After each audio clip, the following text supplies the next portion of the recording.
दो चरण के चुनाव के बाद भाजपा अब मुद्दों को दूसरी दिशा में मोड़ने में लग गई है। भाजपा के वरिष्ठ नेता और मध्य प्रदेश में पंचायत मंत्री प्रहलाद पटेल ने आज भोपाल में एक प्रेस कॉन्फ्रेंस कर कांग्रेस को जमकर घेरा। उन्होंने कांग्रेस पर मुस्लिम तुष्टीकरण करने का खुला आरोप लगाया। उन्होंने कहा, कांग्रेस के नेता और पार्टी की पिछड़े वर्ग के आरक्षण को लेकर मंशा लोगों के सामने आ गई है। बहुसंख्यक लोगों को लेकर कांग्रेस की मंशा आज बहस का मुद्दा बन गई है। मोदी सरकार ने पिछड़ा वर्ग को दिया संवैधानिक दर्जा, जबकि कांग्रेस ने पिछड़ों के आरक्षण पर डाका डाला है।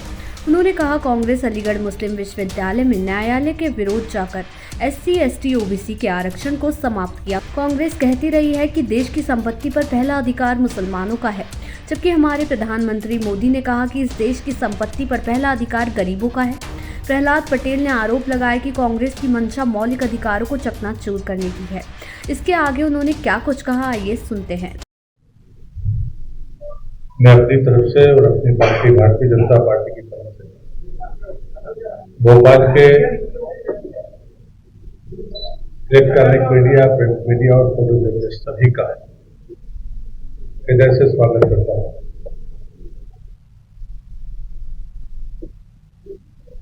लगभग तीसरे चरण के मतदान के और दूसरे के बीच में आपसे चर्चा का एक सौभाग्य मिला है। कांग्रेस के नेता और कांग्रेस पार्टी लगातार आरक्षण के बारे में और विशेष करके पिछड़े वर्ग के आरक्षण के बारे में उनकी जो मंशा रही है, वो मंशा अब देश के लोगों के सामने आ गई है। कांग्रेस ने दो रास्ते आजादी के बाद से ही तय किए थे, उसको तुष्टीकरण और बहुसंख्यक समाज के प्रति उनका जुड़ाव का जो दुर्लक्ष्य था। लेकिन तुष्टीकरण के बारे में तो देश समझ रहा था,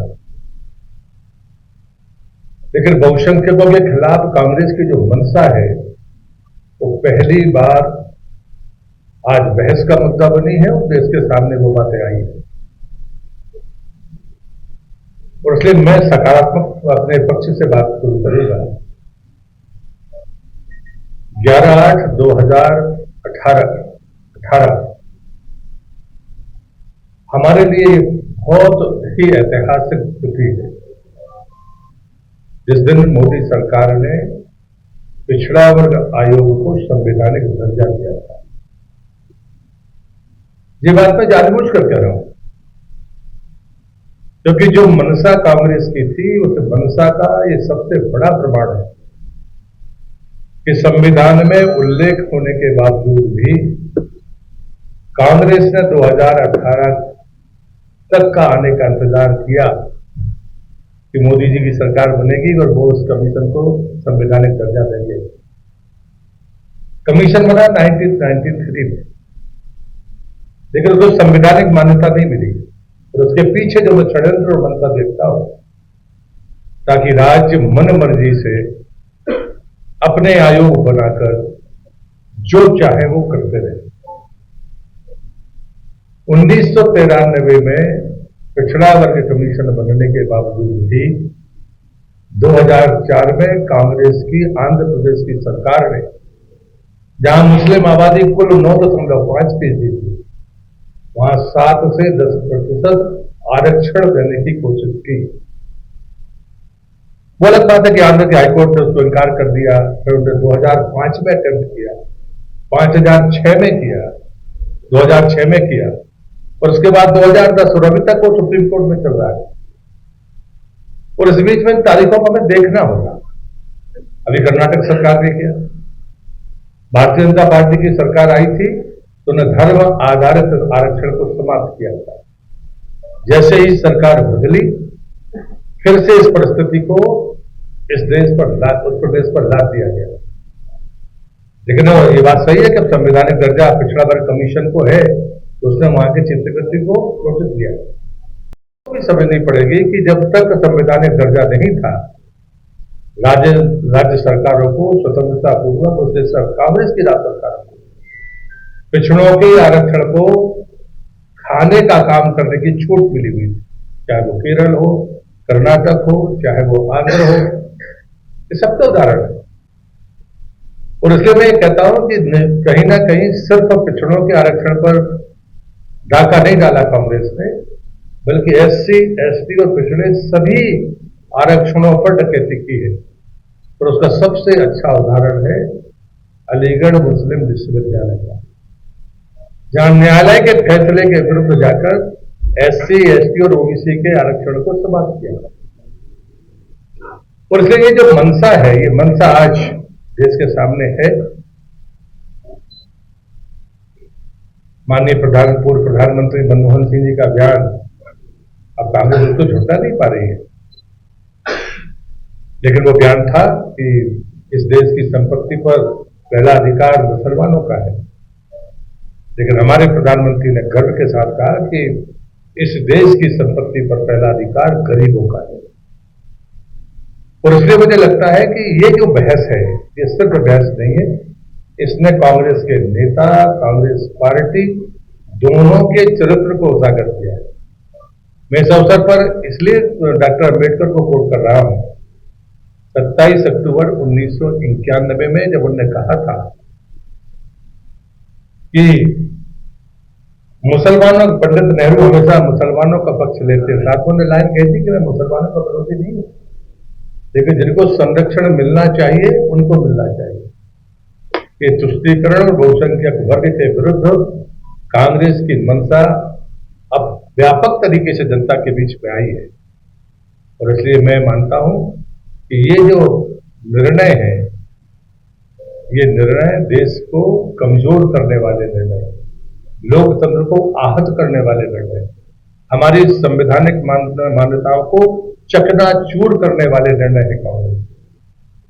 और इसलिए इसकी जितनी निंदा हो जाए वो कम है, लेकिन देश के बहुसंख्यक समाज को, वो एससी हो, एसटी हो, ओबीसी हो, तो जागना होगा कि जब संविधान निर्माताओं ने धर्म आधारित आरक्षण को स्वीकार नहीं किया था, उसके बावजूद भी आप लगातार ये प्रयास कर रहे हैं कि देश के संविधान को चुनौती देना है, उसे नुकसान पहुंचाना है। ये लोकतंत्र के लिए खतरा है। आप अपनी जीत के लालच में संविधान को दरकिनार करें। ये कांग्रेस का ये प्रयास इस देश में हम सफल नहीं होने देंगे। और मैं इस अवसर पर कहूंगा कि कहीं ना कहीं कांग्रेस के नेताओं के बारे में दिनकर की वो पंक्ति जरूर महत्वपूर्ण मुझे लगती है, जब नाश मनुष्य पर छाता है, पहले विवेक मर जाता है। व्यक्तियों का तो ठीक है, यहां तो पूरी पार्टी लगातार इस गलतियों को दोहराने का अपराध कर रही है। इसलिए मुझे लगता है कि देश को ताकत के साथ खड़ा होना होगा, खास करके वो बहुसंख्यक समाज, एससी, एसटी और ओबीसी। मैं आपके माध्यम से प्रार्थना करूंगा, उसे इस कांग्रेस की मंशा को ध्वस्त करने के लिए ताकत के साथ इस यज्ञ में अपनी आहुति डालनी चाहिए, ताकि हम संवैधानिक मान्यताओं का, अपने लोकतंत्र का की रक्षा कर सके और इन संरक्षकों को विफल कर सके। मुझे कितना ही कहना है, कुछ आप पूछेंगे।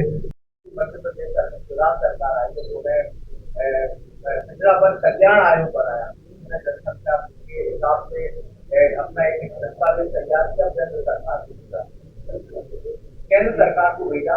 अब कांग्रेस और बीजेपी में क्या अंतर है, वो भी जनगणना की बात कर रहे हैं, आप भी दस्तावेज। मुझे लगता है कि जो बात मैंने पहले आपसे कही, पहले तो संवैधानिक दर्जा ही नहीं था। मैं एक उदाहरण देता हूं, महाराष्ट्र का संसद में उठाया जो है, वहां पर लोधी आइडेंटिफाई कास्ट नहीं है, लिस्टेड नहीं है, लिस्ट हो गया तो ओबीसी में कैसे आए? तो वहां पर रियासतों में उनकी पहचान थी, भले उनकी हालत बहुत खराब थी, पर हम 10 बार SC ST कमीशन के पास गए, क्योंकि कमीशन को संवैधानिक दर्जा नहीं था, उनने हमको सुना नहीं, ले लिया लेकिन सुना नहीं। जब तक संवैधानिक दर्जा नहीं मिल गया वो डिस्प्यूट बना रहा। ये उदाहरण है। इसलिए संवैधानिक दर्जा प्राप्त जब बना है हमारा कमीशन, उसके बाद ही इन बातों का समाधान हो सकता है। और इससे पहले जिन लोगों ने किया है, तो कांग्रेस के मैंने 3 राज्यों के उदाहरण आपको बताए। आयोग की मान्यता संवैधानिक न होने का दुरुपयोग करने की आदि कांग्रेस रही है, उन्होंने कभी उसका पालन नहीं किया। हमारी सरकार ने अगर भेजा तो ये नियम यही है जो भाजपा की सरकार है। अनुराग जी, सर ये प्रमोट देश दुनिया की ऐसी ही तमाम खबरों के लिए देखते रहें सहारा समय का डिजिटल प्लेटफॉर्म समय डिजिटल।